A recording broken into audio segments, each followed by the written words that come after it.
여러분 안녕하십니까? 김항식입니다. 2021년 정시 교대 면접이 며칠 남지 않았습니다. 시험이 임박하니까 전화가 많이 옵니다. 전화의 내용은 공통적인 몇 개의 질문이 있습니다. 처음에 들어갈 때 인사를 어떻게 합니까? 그리고 발표가 끝난 다음에 이상입니다, 끝입니다 라고 해줘야 되는가? 마지막 나올 때는 어떻게 인사하고 나오는가? 실수했을 때는 어떻게 해야 되는가?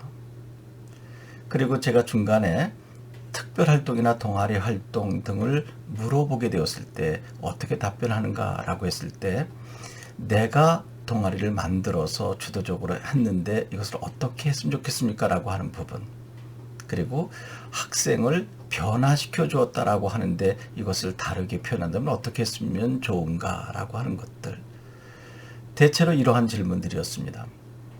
주어진 지문을 분석해서 접근하는 것은 그것은 학생 고유의 영역이죠. 그 제시문은 그때그때 다를 테니까요. 그래서 기출문제를 분석하는 것은 이유가 딱 하나가 있는 거죠. 면접 경향을 파악하는 것입니다. 그 문제가 똑같이 나올 리는 만무하죠. 이 대학은 이러한 유형의 문제가 나온다라고 하는 것을 파악하는 것이지 과거 기출문제의 정답을 내려고 애쓸 필요는 없는 거죠. 올해 그 문제가 또다시 나오진 않을 테니까요. 그러면 질문한 것 하나하나 말씀드리도록 하겠습니다. 이제 조교가 노크해서 문을 열고 들어갈 때 이제 조교가 노크해 주거나 아니면 본인이 노크할 수도 있겠죠. 그리고 들어가게 되면 이것은 지금 면대면 면접의 예를 들어주는 것입니다.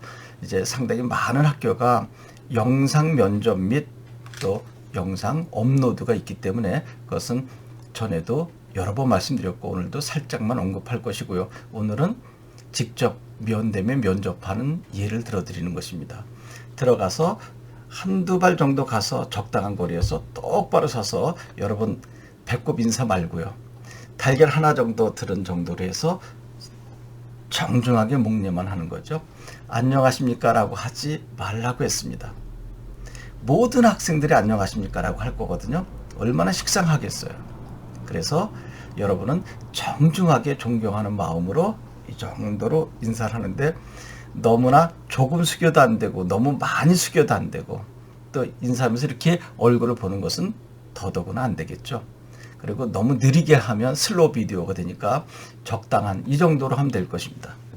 이 정도로 하고 그리고 들어가세요 그러면 예 하고 살짝 한 다음에 자리에 앉아서 이 정도까지 하는 것 늘 이야기합니다. 이것이 바로 3초가 합격을 좌우하는 것이라고 했죠. 좋은 인상을 주는 것.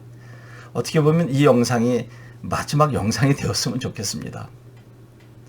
그리고 이제 주어진 제시문을 분석하고 여러분들이 뭐 많이 하는 학교는 5분 그리고 대체로 2분 정도에 마치게 되겠죠. 끝나고 난 다음에 이상입니다, 끝입니다 라고 하면 좀 그렇죠. 그래서 끝나고 난 다음에 살짝 이렇게 인사를 드리면 끝났구나 라고 하는 것이 표시가 되는 거죠. 그런데 그런 이상입니다도 안 하고 또 마지막 인사도 안 하게 되면 끝났는지 안 끝났는지 몰라서 교수님은 머뭇머뭇거리고 또 여러분은 교수님이 다음 반응이 없으니까 겸연쩍은 표정을 져야 할 묘한 상황이 만들어지기도 하잖아요. 실제로 연습할 때 그런 경험 있지 않나요? 그래서 끝나고 나면 살짝 인사하고 요 정도만, 그럼 교수님께서 이제 그 다음 질문을 하겠죠. 그랬을 때 한 번 정도는 예 교수님 살짝 숙이면서 여러분들에게 알려준 5단 구성법으로 답변하면 어떻게 좀 꽉 찬 논리로 흔들지 않고 이야기할 수 있지 않을까 생각합니다. 5단 구성 이제 오늘은 반복하지 않겠습니다. 2가지 구성으로 하는 거 여러 번 이야기했죠. 5단 구성 모르면 이전 영상을 찾아보면 될 것이고요.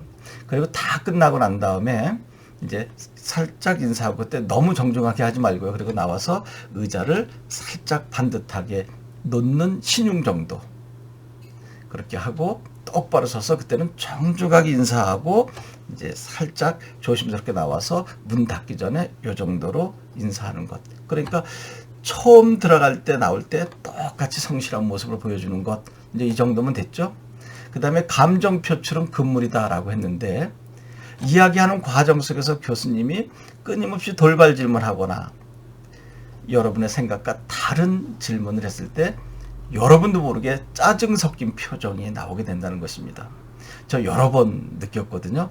저와 현장에서 공부하는 학생들에게도 제가 돌발 질문을 계속하게 되면 자기 생각과 다르거나 또 답변하기 곤란할 때는 짜증을 내더라고요. 그리고 표정이 일그러지고, 이거 금물입니다. 자신이 없으면 죄송합니다 교수님, 다시 한번 해봐도 되겠습니까? 라든지, 그 부분은 깊게 생각해 보지 못했습니다 라고 하든지, 그렇게 의사표현을 해야 될 것이죠. 그 다음에 이제 동아리 활동 보면 수시 때도 마찬가지고요. 제가 주도적으로 동아리를 만들고 이끌고 갔다 그랬는데 그것은 좀 곤란합니다. 설령 그렇다 하더라도 뜻을 같이 하는 친구들과 함께 이러이러한 동아리를 만들었습니다 라고 하면 좋지 않을까요? 뜻을 같이 하는 친구들, 이렇게 표현했으면 좋겠고요. 그 다음에 학생을 변화시킨다라고 하는 것은 내가 전지전능한 신처럼 보이잖아요. 공부 많이 한 선생이 그 공부한 내용을 학생에게 주입시켜줘서 학생들이 변화시키는 것, 이것은 60년, 70년, 80년대 교육 방법 아닌가요? 지금은 학생들이 가지고 있는 잠재적인 역량을 밖으로 잘 발현할 수 있도록, 드러날 수 있도록 도와주는 것, 함께 연구하고 생각하는 것, 그렇게 하면 되지 않을까요? 그래서 학생을 변화시킨다라고 표현하지 말고 학생이 무엇을 고민하고 있는지, 또 무엇을 잘할 수 있는지를 함께 생각해보고, 근데 함께 생각하기 이전에는 학생을 꼼꼼하게 살펴주는 것이 좋겠죠. 그래서 학생을 파악하고 또 학생과 민원해서 학생이 잘하는 것을 도와주는 것. 그리고 이제 마지막으로 이제 유대인 교육에 대해서 제가 늘 저는 좀 의구심을 가지고 있거든요. 유대인 교육이죠. 배고파 우는 아이에게 빵을 주지 말고 빵 만드는 방법을 알려주어라. 고기를 주지 말고 고기 잡는 방법을 알려줘라. 이것이 마치 진리인 양 받아들이고 있는데, 여러분 생각해 보세요. 배고파 우는 아이에게 너 잠깐만 기다려, 내가 고기 잡는 법 알려줄게, 빵 만드는 법 알려줄게. 그때까지 참을 학생 한 명도 없을 것 같은데요.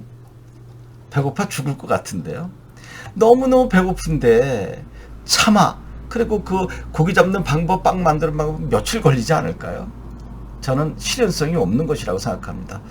배고파 우는 아이에게 빵 주는 거죠. 그리고 고기 주고 너가 그토록 먹고 싶어 하는 것이 여기 있다 라고 만족시켜 주면서, 그렇게 맛있는 빵, 맛있는 고기를 언제까지 내가 너에게 제공해 줄 수는 없지 않니? 그러니까 나와 함께 빵 만드는 방법을 연구해보고 고기 잡는 방법을 연구해보자라고 해야 되지 않을까요? 빵 만드는 방법을 내가 알려주거나 고기 잡는 방법을 일방적으로 알려주면 그것 또한 주입식 교육, 또 일방적인 암기식 교육이 되지 않을까 하는 우려를 갖습니다. 내가 만드는 방법과 또 학생이 만들 수 있는 방법이 다를 수 있지 않나요? 그러니까 어설프지만 학생이 만들도록, 학생이 고기를 잡을 수 있도록 방법론을 같이 연구해 주는 것, 이것이 제가 생각하는 교육 방법입니다. 그리고 가장 중요한 부분들은 학생 스스로 학습할 수 있도록 도와주는, 이게 바로 교육학에서 이야기하는 구성주의 학습 방법 아닌가요? 학생이 스스로 연구하고 그리고 발표하도록 돕는 촉진자 역할을 하는 것이 교사이다 라고 했습니다. 끝으로 진정한 조각가는 내가 생각하고 있는 것을 조각 대상물에 조각하는 것이 아니라 조각 대상물이 본질적으로 가지고 있는 것을 하나도 손상시키지 않고 밖으로 드러나게 하는 것, 그것이 위대한 조각가라고 했습니다. 그러니까 위대한 조각가의 작품은 모두 다르겠죠. 왜냐하면 조각 대상물의 본질은 모두 다를 테니까요. 그것이 4년 후 여러분의 교사상이었으면 좋겠습니다. 이제 이것이 정말 마지막 강의였으면 좋겠습니다. 그렇지만 또 저에게 질문해서 이것 영상으로 만들어 달라 그러면 또 해드려야죠. 당부하고 또 당부드립니다. 너무 조급해하지 말고 그 조급해할 시간에 여유를 갖고 연습을 한 번 더 하시기 바랍니다. 연습만이 살 길입니다. 머리 소용없습니다.